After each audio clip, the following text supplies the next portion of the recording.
Hello everyone and welcome back to a new video. Today I finally bit the bullet. I got myself a TIG welding machine. I think that having my own machine will speed up my own projects, as I have never time to spare when I am at work. Besides that, I have TIG welding jobs every now and then, as I am partially self-employed, which technically made this a business investment for me. So as you can see, I decided to go with a Jasic TIG welder. The Jasic Tig180. This is a DC welding machine with a 180 amp TIG and 160 amp stick welding capacity. Although this machine is made in China, it appears to be at the top end of the cheap machines.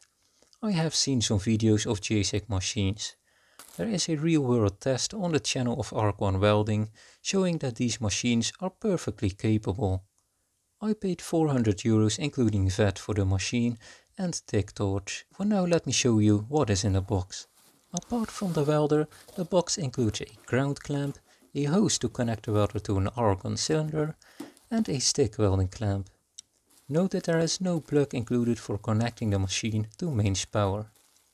I like that they included a fat power cord that is actually meant to handle the maximum of 16 amps that the machine is rated for on 220 volts. I have seen plenty of cheap machines and devices with questionable power cords that develop some concerning heat with high power consumption. At first glance, the machine appears to be well built. It really does not feel like a cheap Chinese machine. There are 3 controls on the interface for setting the welding current, downslope current and gas post flow. There is no screen to display the amps, so you have to take a closer look for precise current settings. Additionally, there are 2 toggle switches, one to select 2T or 4T and one to select between TIG and stick welding. The TIG torch came with gas nozzle, collet and 2.4mm tungsten, as well as a number 6 cup. On the back side of the machine you can find the on-off switch and a coupling for the argon connection.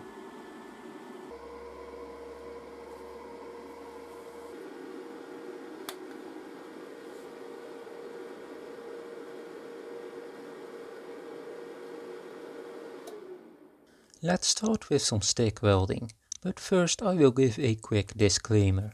I am not a professional welder. I do a reasonable amount of TIG and MIG welding, mainly TIG nowadays.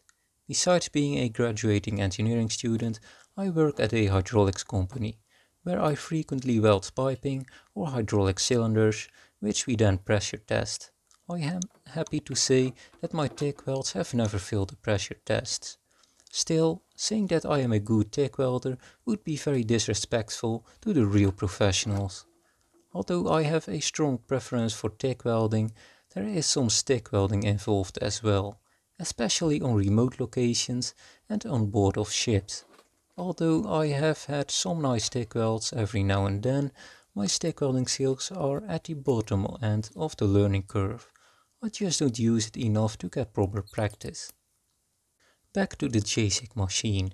To be honest, I prefer the older style stick welding clamp over the one that is supplied, but that is just my rookie opinion. I had some difficulty with striking on the rods, but then again I'm not used to welding at the low current setting for these rods.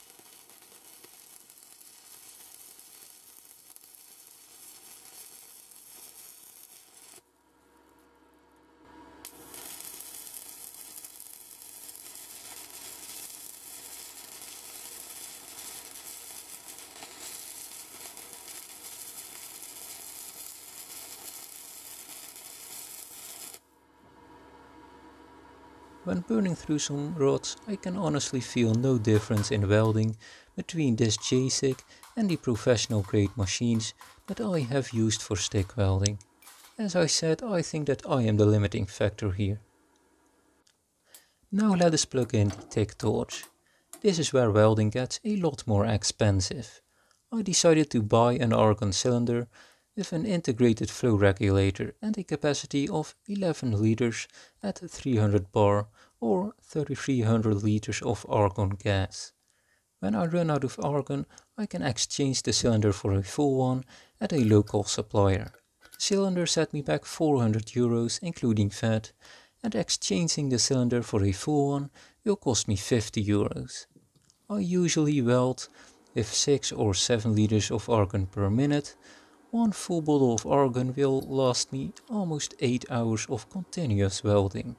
When doing a job I can charge about €30 an hour, so although the gas is expensive I can justify the cost. The first TIG welds I did with the Jasic were contaminated with zinc, as I did not clean the material enough. So let's move on to the more challenging part. I have some 0.5mm steel, which is thinner than any material I have ever welded. The machine is set to 25 to 30 amps.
Although weld penetration is perfect, it is hard to keep up and I end up burning some holes. Now let me start with some thicker material.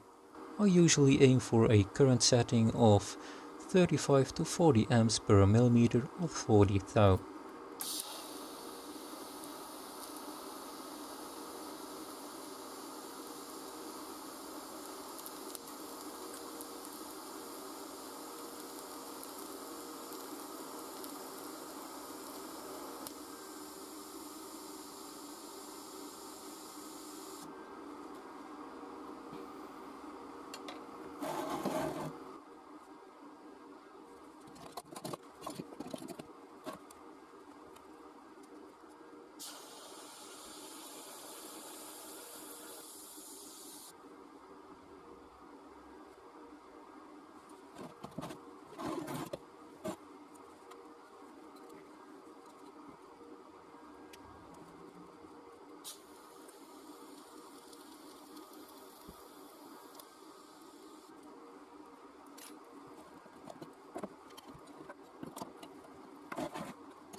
These welds turned out a little bit grey, but still have some shine. On the setup that I am used to, I tend to have shiny welds with a little bit of color and no grey. So maybe I have to play around with gas flow, cup size, or possibly there is still some contamination. After doing some welding, I can say that the machine is feeling good. There are not that much settings, but I don't feel like I really need more than the settings provided in the interface. However, a screen for displaying the current setting would be a nice touch in my opinion. I am not that sure about the TIG torch. The body of the torch is not easy to grip because of the cylindrical shape. Also, I feel like the torch handle is a bit long to an extent where it gets less comfortable in some positions. I will probably do some upgrades at the business end at some point. Including my ESAB welding helmet, this setup cost me close to €1,000. It's not that cheap, but then again, no one ever said that TIG welding is cheap, although it is possible to start off with a lower budget as well. Apart from the torch, I am very happy with this machine and I will keep you updated once I have gone through some bottles of argon. Time will tell how the machine keeps up, but I am impressed at this point. Thanks for watching this video. I invite you to subscribe to my channel.